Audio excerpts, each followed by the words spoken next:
Si tu lances ton agence OFM, tu auras forcément besoin d'un funnel. Un funnel, qu'est-ce que c'est? On va voir ça dans cette vidéo et on va voir comment l'optimiser. Donc le funnel, ça va être le chemin que va faire une personne qui t'a vu sur les réseaux jusqu'à ton OnlyFans ou à ton mime. La question maintenant, c'est comment on va lui faire ce chemin pour l'amener de la plateforme de base jusqu'à ton OnlyFans ou à ton mime. Déjà, évidemment, ça va rejoindre toutes les vidéos d'acquisition, de branding, d'image de ta modèle qui va être faite sur les différents réseaux, que ce soit Threads, Instagram, Twitter, etc.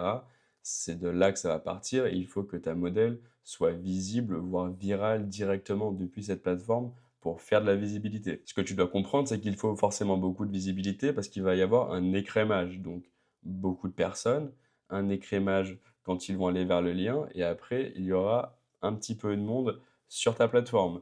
Ce petit peu de monde-là va représenter la totalité, voire la quasi-totalité de ton chiffre d'affaires.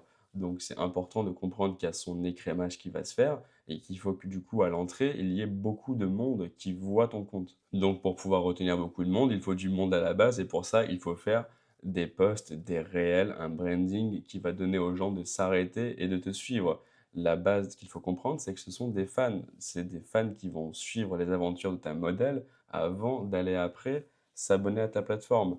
Mais pour avoir ces fans, forcément, il faut des comptes qui performent. On a déjà vu un petit peu les stratégies d'acquisition et comment faire des beaux comptes. Donc là, on va analyser directement ce que c'est que le funnel. Par exemple, si ton funnel, tu vas le faire via une plateforme où tu peux directement mettre le lien. Là, ce qui est très bien ici, c'est que la personne est directement sur la plateforme. Donc, elle est sur Twitter, Insta ou Thread. Elle est déjà en train de regarder les posts de ta modèle. Elle va apprécier ou non.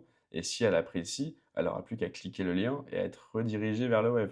Donc là, on n'a aucune friction. Elle est déjà là, elle a juste à cliquer pour aller sur l'OF. Donc ça, c'est vraiment des funnels qui sont assez gagnants parce que forcément, il y aura beaucoup plus de monde qui va arriver là parce qu'on a moins d'écrémage au milieu.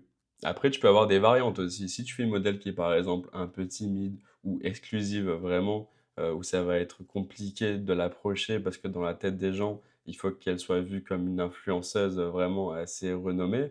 Là, tu peux pas forcément mettre le lien dans la bio parce que ça va faire moche ou tout simplement parce que ça peut faire peur aux gens. Ils arrivent sur ton Insta et ils ne vont pas se follow parce qu'il y a ce lien dans la bio. Du coup, tu vas perdre en visibilité. Mais ce que tu peux faire, c'est ne pas mettre le lien dans cette bio Instagram-là. Donc, tu vas faire monter en visibilité ce compte-là.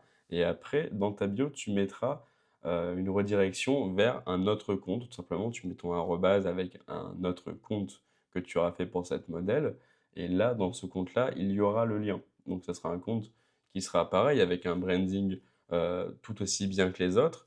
Mais ici, on pourra retrouver les liens. Donc, ça fait le Insta principal où ils sont. Donc là, les personnes viennent se follow directement si elles aiment. Après, elles voient qu'il y a un autre Instagram. En général, on dit mon compte privé, etc. Mon compte privé, arrobase, le nom du deuxième compte. Donc là, ils veulent se dire, OK, je veux passer sur un peu plus privé. Peut-être qu'on pourra la DM là-bas, peut-être qu'elle répond là-bas. Ils vont arriver et là, ils vont tomber sur le lien. Donc là, ils cliquent ou non et s'ils cliquent, ils arrivent sur le web. Donc là, c'est une autre stratégie, mais on a un peu plus de friction évidemment, parce que là, on a la friction ici de Insta à Insta. Mais ce qui va encore, c'est qu'ils sont sur la même plateforme. Ils ont juste à faire un clic sur un arrobase pour arriver sur un autre compte Insta. Ça met une légère friction, mais ils restent sur la même plateforme, ils n'ont pas à bouger de plateforme. Donc, c'est pas trop compliqué encore. Et après, ben, forcément, s'ils aiment, hop, ils vont sur le web et ils arrivent. Donc là, la friction, elle est modérée, c'est juste une stratégie. Là, c'est à vous de vous adapter en fonction de votre modèle. Si votre modèle, elle est par exemple cash, elle fait vraiment des captions très osées et qu'elle fait du cash, je parle de cash pas en mode argent, hein, vraiment du concret. Elle dit les termes en gros. Là, du coup, beh, forcément, ça sera un peu plus agressif. Donc Insta, lien, OF et on n'en parle plus. Donc pour le troisième funnel, j'ai mis des exemples, de réseaux où on ne peut pas mettre le lien directement dans la bio. Donc là, ça va être un peu plus compliqué, il va falloir les rediriger vers un autre réseau. Donc là, ça va être soit TikTok, Snap, Tinder par exemple. Et on peut les rediriger sur Insta, on peut les rediriger sur Telegram ou ailleurs. Il faut juste une plateforme de chute où on pourra mettre le lien. Donc là, ça fait d'un réseau à l'autre. Après, sur l'autre, il y a le lien et du OF. Donc là, ça peut faire beaucoup plus de friction ici à ce niveau-là parce qu'ils doivent quitter le réseau actuel qu'ils utilisent pour aller suivre votre modèle sur un autre réseau. Déjà, là, on peut en perdre parce qu'est-ce qu'ils ont envie de la suivre sur l'autre réseau une fois qu'ils sont arrivés? Ils vont arriver et se dire que c'est peut-être une modèle, donc ça les fait chier. On peut même faire une variante avec le deuxième funnel qu'on a vu là. Ils peuvent faire par exemple Tinder, Insta. Sur ce Insta-là, elle a un autre Insta, donc là, ça ferait Tinder, Insta, Insta, OF. Là, c'est des variantes à voir par vous-même parce qu'il peut très bien faire Tinder, Insta avec le lien, mais s'il voit que sur le Insta, il y a le lien, il va pas se follow. Donc le compte ne grossira pas forcément. Donc on peut faire une stratégie de faire grossir ce compte Insta, par exemple, en faisant Tinder, Insta sans lien. Là, les gens vont se follow, vont se follow, vont se follow parce qu'ils veulent avoir une chance avec elle. Et après, on aura l'autre arrobase pour l'autre Insta. Au pire, même si actuellement, ils n'iront pas forcément sur l'autre Insta ou qu'ils n'iront pas sur le lien, ça vous fait grossir un Insta gratuitement. euh, et après, vous n'aurez plus qu'à faire des réels, etc. pour faire péter ce Insta encore plus et mettre par la suite, pourquoi pas, votre lien directement sur ce Insta-là quand il fera de la visibilité quotidienne sans avoir besoin d'une plateforme tierce. On peut tout simplement s'aider de, par exemple, du coup Tinder pour faire péter ce Insta-là. Une fois que ce Insta-là a pété, on peut poursuivre avec des réels sur ce Insta-là et juste mettre la bio. Donc, il y a vraiment, comme vous voyez, plein de façons de faire. Mais là, c'est un tunnel avec pas mal de friction du coup. De changer de plateforme, on a pas mal de friction là. Et après, une fois qu'ils sont là, il peut y avoir pas mal de réticence ici aussi. Après, également, ce qui est bien, ça peut faire peur. On peut se dire, ok, mais du coup, il n'y a personne qui va arriver. Peut-être que sur 200 personnes, il y aura une ou deux personnes, c'est pas ouf.